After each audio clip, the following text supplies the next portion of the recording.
নীলপরীর জাদু। একদিন রিনি নামে একটি ছোট্ট মেয়ে বনের মধ্যে হারিয়ে গেল।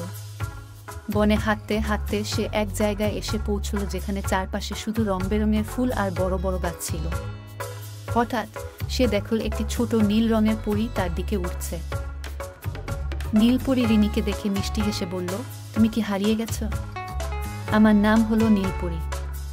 আমি তোমাকে বাড়ি পৌঁছে দিতে পারি, কিন্তু তার আগে তোমাকে আমাকে একটি কাজ করতে হবে। রিনি অবাক হয়ে জিজ্ঞেস করল, কাজ? কেমন কাজ? নীলপরী বলল, এই বনে একটি জাদু ফুল আছে। সেই ফুলটি বনের সব প্রাণীর জন্য খুব গুরুত্বপূর্ণ, কিন্তু সেই ফুলটি এক রাক্ষস চুরি করে নিয়েছে। তুমি কি আমার সঙ্গে যাবে সেই ফুলটি আনতে? রিনি সাহস করে বলল, হ্যাঁ, আমি তোমার সঙ্গে যাব।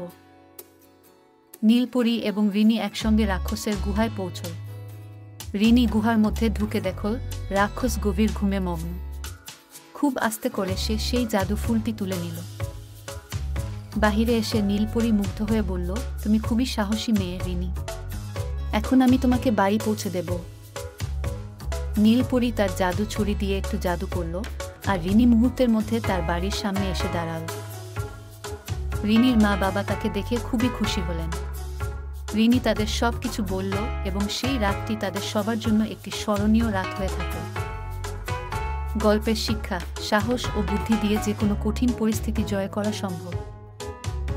2